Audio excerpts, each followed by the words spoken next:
Assalamualaikum warahmatullahi wabarakatuh. Dalam kesempatan kali ini, saya akan membahas tentang sistem pencernaan manusia. Apa sih pengertian dari sistem pencernaan?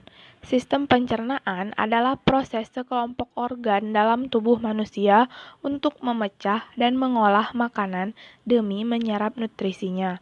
Nutrisi yang didapat akan disalurkan ke seluruh tubuh untuk digunakan sebagai energi serta menjaga fungsi organ lainnya.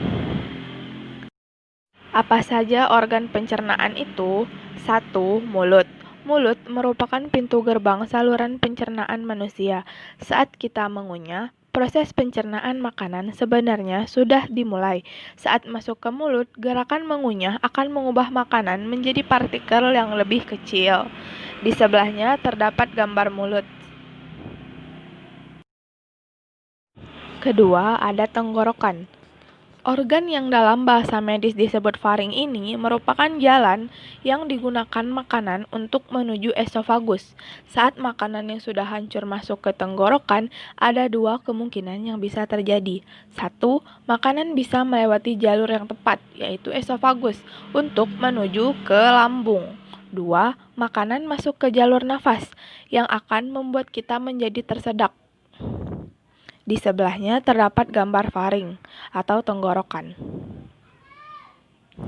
Ketiga, esofagus. Esofagus adalah organ bagian dari sistem pencernaan dengan bentuk seperti tabung berotot yang letaknya membentang dari faring hingga ke lambung.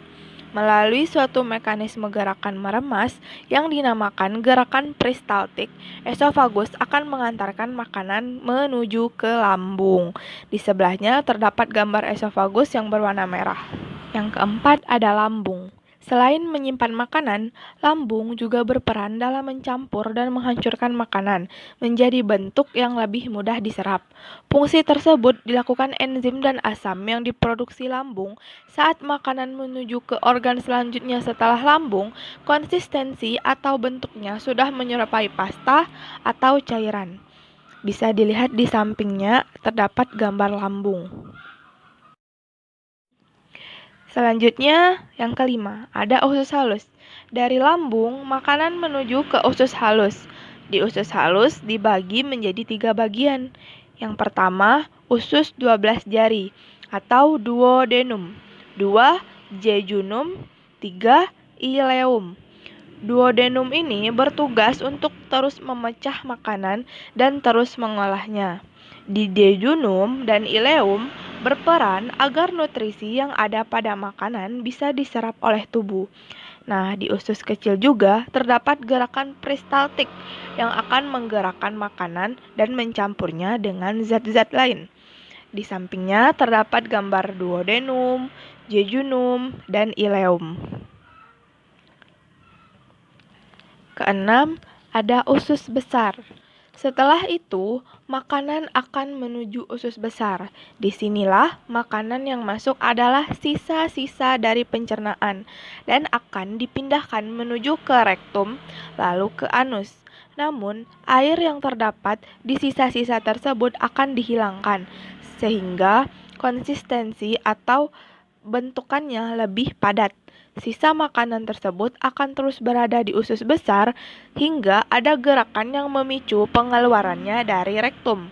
Umumnya, sisa makanan membutuhkan waktu sekitar 36 jam untuk melewati usus besar. Di sebelahnya terdapat gambar usus besar. Selanjutnya ada rektum. Rektum merupakan sebuah ruangan yang menghubungkan usus besar dan anus. Fungsi organ pencernaan ini adalah untuk menerima sisa makanan yang sudah berubah menjadi feses dan menyimpannya. Saat ada feses masuk ke rektum, sensor yang berada di area tersebut akan mengirimkan pesan ke otak untuk menentukan feses tersebut perlu dikeluarkan atau tidak. Nah, di sebelahnya terdapat gambar rektum. Yang selanjutnya ada anus. Anus merupakan pintu terakhir dari sistem pencernaan manusia. Organ ini terdiri dari otot yang digunakan untuk menjaga dan menahan feses keluar dari rektum jika belum saatnya. Selain itu, otot ini juga akan mencegah kita buang air besar secara spontan saat tidur. Di sebelahnya terdapat gambar anus dan bagian-bagiannya.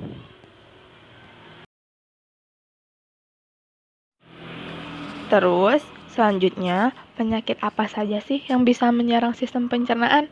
Nah, di sini terdapat beberapa penyakit yang bisa menyerang dari sistem pencernaan. Yang pertama ada diare. Diare adalah keadaan buang air besar yang terlalu sering sehingga mengakibatkan kekurangan cairan di dalam tubuh. Yang kedua, ada sembelit, yaitu keadaan di mana susah untuk buang air besar.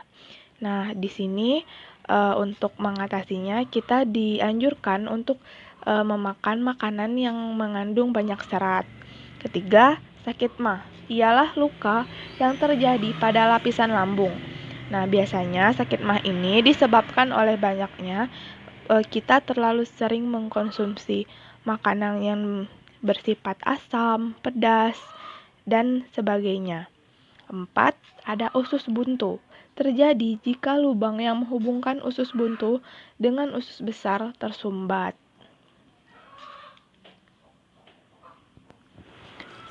Cara menjaga kesehatan organ pencernaan adalah dengan makan makanan yang bergizi seperti yang mengandung serat, vitamin, lemak, protein, dan nutrisi-nutrisi lainnya yang dapat menjaga kesehatan organ pencernaan di dalam tubuh.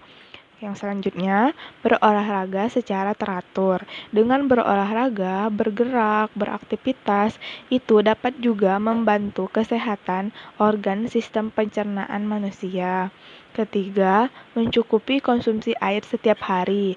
Dengan kita mengkonsumsi air yang cukup dalam setiap hari, itu akan membantu sistem kerja dari organ pencernaan manusia.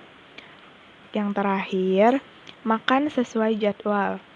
Dengan teraturnya jadwal makan, kita akan bisa mengontrol organ-organ pencernaan agar bisa bekerja dengan baik.